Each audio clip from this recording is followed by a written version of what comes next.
Minga là-bas les amis, aujourd'hui 125e jour de l'aventure réveil à Miek les amis. Alors hier c'était une journée de repos, sans vidéo, je me suis bien reposé, j'ai fait pas mal de choses, j'ai beaucoup de messages à répondre, des petites recherches pour la suite du voyage, c'était très bien. Et je vous annonce tout de suite qu'il y aura encore quelques jours de repos, dans pas très longtemps en fait, c'est des jours qui sont programmés depuis un petit moment, mais je vous expliquerai ça plus tard. Donc je vous retrouve ce matin dans le port de Miek, je vais prendre le bateau, il est un petit peu plus de 7 heures maintenant. Je vais aller sur une île aujourd'hui, alors pas les îles paradisiaques dont je vous ai parlé il y a quelques jours, une île qui est relativement proche, je crois que c'est 45 minutes de bateau. Le bateau part à 8 heures et aujourd'hui on va aller découvrir l'île de Kadan. J'ai pas énormément d'informations sur cette île, je crois qu'il y a un seul village et le dernier bateau pour revenir est à 3h30 de l'après-midi. Voilà, on va aller passer une partie de la journée sur l'île de Kadan.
Chezuba.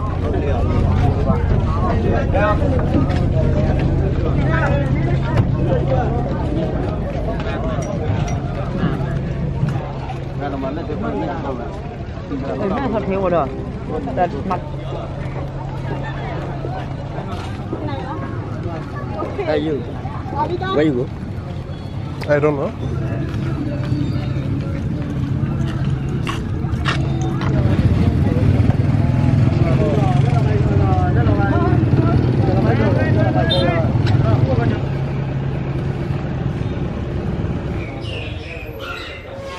Amis, ça y est, je suis arrivé. Alors on a traversé un petit peu plus d'une heure. C'était très sympa là sur le bateau, évidemment c'est couleur locale. J'aime bien arriver sur les îles comme ça un peu reculées. Pas mal d'agitation, les mototaxis là qui attendent, le grand frère, la tante, le grand-père ou la grand-mère. On arrive avec 2-3 provisions de la grande ville. Alors c'était très agité là pendant 20 minutes, une demi-heure. Et ça y est, c'est parti. Enfin tout le monde est parti. C'est d'un seul coup beaucoup plus calme. On entend les corbeaux. Il n'y a quasiment plus de bruit. Alors qu'à l'arrivée là c'était l'effervescence. Visiblement il y a une cascade. Là je suis dans le village principal. J'ai rencontré un gars qui parlait un petit peu anglais. Il y a 2 ou 3 villages un peu plus loin. Il y a une partie là où il y a une zone militaire. Donc évidemment je ne vais pas aller traîner mes pattes là-bas. Il y a 2 chauffeurs de taxi, enfin un moto-taxi qui sont venus me voir. Waterfall. Il doit y avoir une cascade dans le coin. Il y a un des chauffeurs de taxi qui attend à côté. J'ai essayé de lui expliquer. Je lui ai dit écoute, je reste pendant 1 heure là dans le village. Je me prends un thé. Je vais me balader. Je vais voir si je peux manger quelque chose. Et j'ai dit dans 1 heure je te rappelle. Donc je viens de prendre son numéro de téléphone. Je vais le rappeler d'ici 1 heure. Et il va m'emmener voir la cascade. Je sais pas du tout à quoi m'attendre. Je sais pas du tout à quoi ça ressemble. Mais pour l'instant, moi je bois mon petit thé évidemment. Je vais aller me balader dans le village. Probablement manger quelque chose.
Ok,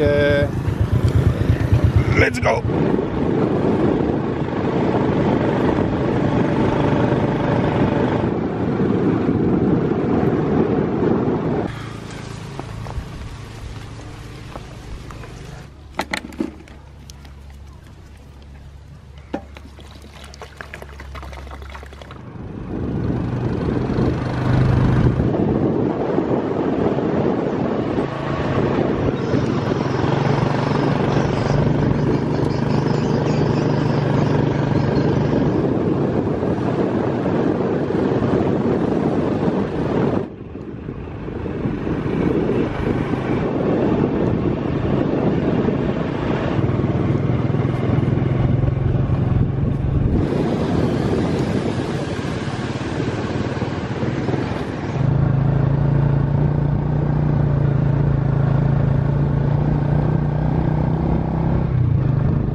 Je suis très heureux d'être venu aujourd'hui sur l'île de Ca d'Âne. Ça me plaît énormément. Vous avez vu le village, c'est charmant comme tout.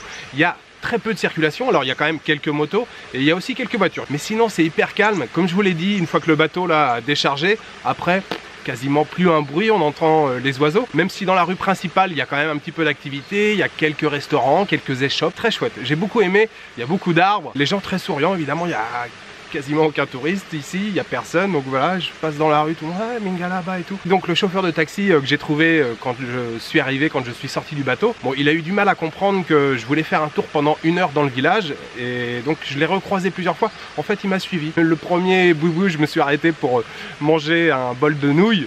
Il était là, il me regardait, je lui fais non mais après, j'ai 1 heure. Après je suis allé dans le café à côté pour prendre un jus de canne. Et en fait il m'a tout le temps suivi pendant l'heure pour être sûr de ne pas me perdre. Après je me suis arrêté une nouvelle fois pour prendre un café. Et là il était plus là, donc je l'ai appelé, j'ai passé le téléphone à un birman qui l'a appelé, il est venu me chercher, il m'a proposé de venir voir une cascade, je viens d'y arriver. Alors on est à la saison sèche en ce moment, même si vous voyez c'est très vert autour, c'est quand même la saison sèche en ce moment. Évidemment il n'y a pas beaucoup d'eau, il y a voilà, un petit débit, et puis évidemment il y a une petite pagode, enfin quelques stupas sur les rochers, mais surtout le chemin pour venir là, c'est très joli, on passe... Pas si on peut parler de village, on va dire de hameau parce qu'il y avait vraiment seulement quelques maisons, mais la route est très jolie, petite route en béton vraiment pas large, beaucoup de plantations de palmiers à bétel, de poivriers aussi, c'est charmant comme tout, c'est vraiment très très chouette. Évidemment je vous ai pas dit mais le temps est toujours splendide, de toute façon depuis que je suis en Birmanie le temps est splendide tout le temps.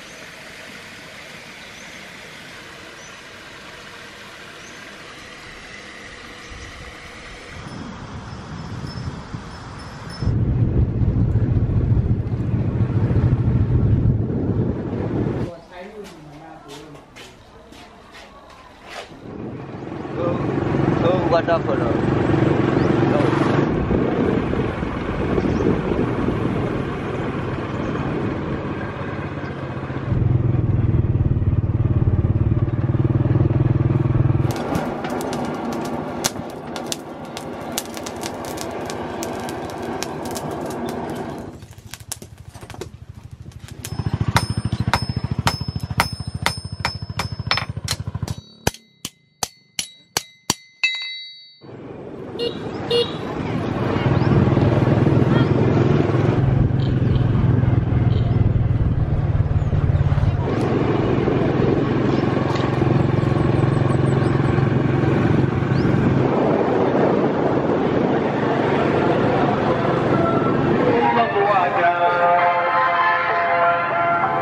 Jesu Tin Mare.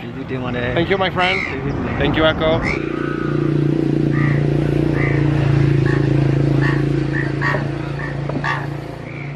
No, fish, yeah. Chicken. Chicken. Okay. Chicken. Chicken. Pork.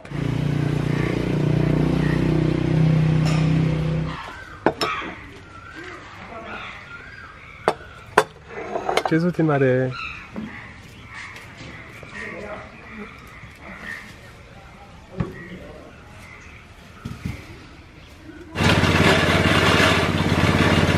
Alors, je vais essayer d'être très rapide, j'ai beaucoup de choses à vous dire, à commencer par ce repas, ce très agréable repas que j'ai mangé là en terrasse, enfin juste devant la maison. Moi je me suis mis un petit peu en retrait là pour vous parler parce que la lumière n'était pas terrible ici, mais sous les arbres, très agréable, les rayons du soleil qui passent à travers les branches, le bruit des corbeaux, il y a deux parasols là au-dessus des tables.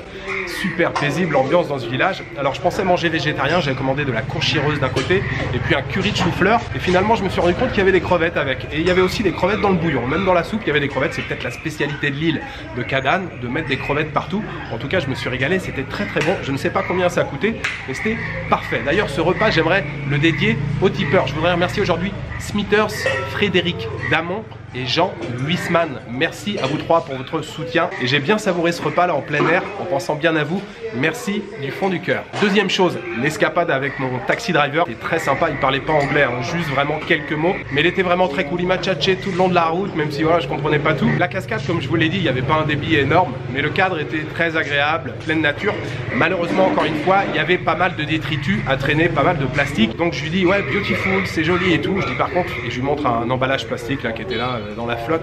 Je fais ouais, c'est dommage. Et il me regarde, il me fait ouais, dirty. Et je lui montre voilà des photos voilà de plastique dans l'océan, ou d'estomacs de poisson avec des bouchons de bouteilles dedans, du plastique. Et voilà, il regarde. Bon, je me dis voilà, ça lui passe un petit peu au-dessus de la tête. Et on prend le chemin du retour pour revenir ici là dans le village principal. On a pris une route différente pour revenir. On est passé devant une échoppe et je lui dis ouais, est-ce que ça te branche de t'arrêter pour prendre un la payer? Il me fait ah ok. Et la patronne arrive et direct il commence à lui parler du plastique. Et je me dis ah, finalement ça l'a interpellé un peu plus que ce que je pensais. Il dit vas-y, tu peux lui montrer les photos que tu m'as montrées tout à l'heure. Donc il y a un corbeau sur la table, j'ai laissé toutes mes affaires, j'ai peur qu'il embarque. Donc je lui montre les photos à la femme et elle avait l'air vraiment toute surprise. Et il y a son fils qui arrivait juste après qui parlait un petit peu anglais. Donc j'ai pu parler un petit peu avec lui et on est resté ouais, peut-être 25 minutes là, le temps de boire le thé. Et en fait on a parlé que du plastique, ils ont parlé entre eux en birman. Je dis ouais, c'est dommage le plastique et tout, mais je dis c'est pas que la Birmanie, hein. Je dis, ça concerne le monde entier, c'est un gros problème le plastique. Et ouais, c'était vraiment intéressant là cet échange. Et puis donc on a repris la route, le chauffeur taxi m'a ramené ici. Je vous ai pas dit le prix, il m'avait annoncé 9000 ce matin, j'ai pas cherché à négocier. Il y a peut-être 7-8 km pour aller à la cascade depuis le village principal. Donc je lui ai donné 10 000 là à l'arrivée. Ah oui, puis si, sur le retour pareil, dans un village on est passé devant une forge, un forgeron qui était en train de faire des couteaux. Je lui ai fait ah, tu peux t'arrêter et tout, ah, pas de problème, on s'est arrêté.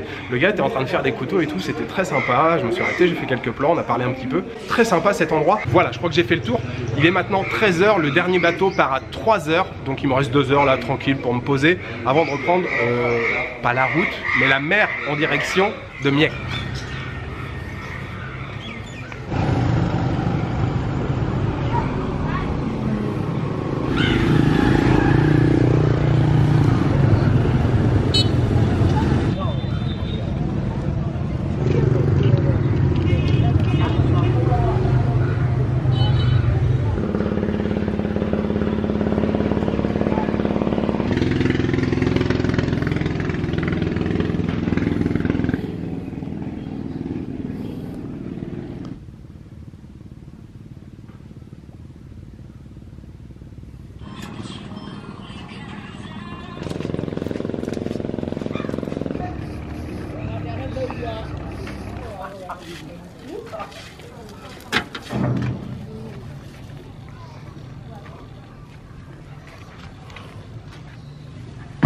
Alors je suis à nouveau sur le bateau là, sur le chemin du retour. On va partir d'ici quelques minutes je pense. Dernière chose que je voulais vous dire à propos de l'île de Kadaň, mais sur les îles aussi en général. Tout à l'heure j'ai oublié de vous dire, il faut faire contrôler son passeport, hein, comme quoi vous arrivez sur l'île. Avant de partir à la cascade avec le chauffeur de taxi, il m'a emmené à un poste de police. Simplement il regarde votre passeport, il faut un petit contrôle. Il note, le policier dit bon voilà, le dernier bateau c'est 3 heures, loupe pas. Parce que c'est encore aujourd'hui interdit de dormir, en tout cas les étrangers, de dormir sur l'île. Et puis deuxième chose qui concerne les îles, l'archipel des Merguis de manière plus générale. Je vous ai dit le premier jour quand je suis arrivé que les îles les plus paradisiaques, les plus jolies, elles sont accessibles uniquement à travers l'organisation de tour opérateurs ou d'agences de voyage.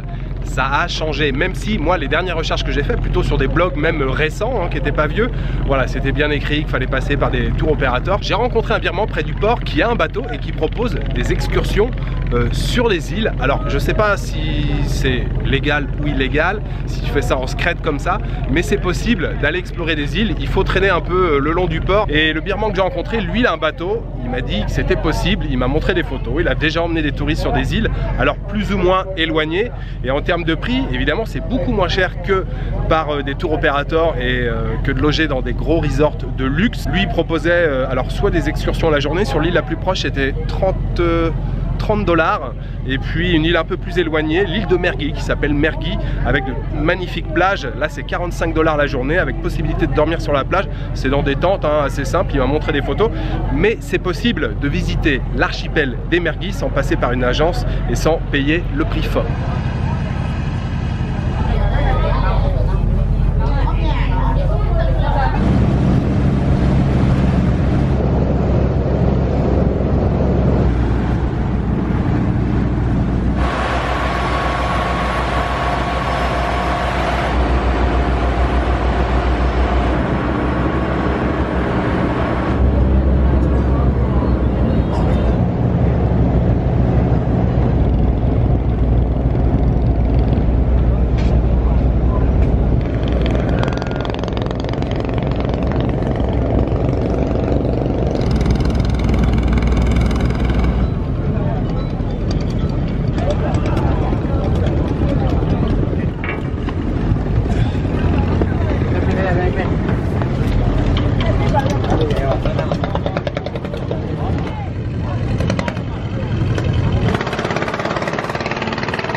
aujourd'hui. Je mettrai pas tout dans la vidéo, mais j'ai vu tellement de belles choses et des choses intéressantes aujourd'hui.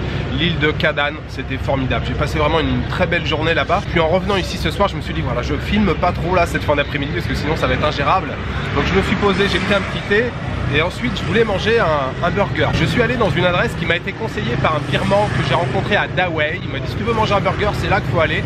Donc j'y suis allé. Ça payait pas trop de mine. Hein. Ça s'appelle Green High Café, je crois. Loin d'être le meilleur que j'ai mangé, c'est certain. Mais c'était tout à fait acceptable. C'était tout à fait correct. C'était un steak de poulet. Il y avait voilà, petit morceau de tomate, petit morceau de concombre sous le steak. La sauce était pas mal. Le fromage était à peine fondu. Et par contre il y avait des frites à côté, alors les frites servies avec une sauce aigre douce. J'ai envie de dire pourquoi pas.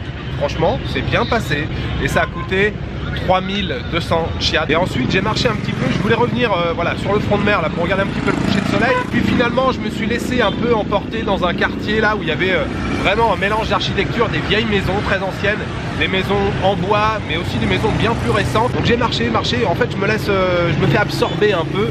Je suis quasiment pas arrivé au bout de la ville mais du côté du port. Là, le soleil venait de se coucher, voilà, les bateaux commençaient à passer. Sur l'île qui se trouve juste en face, il y a un Bouddha couché qui est magnifique, qui est illuminé le soir. Je me suis fait prendre dans un espèce de tourbillon d'effervescence. Alors, je vais pas dîner ce soir.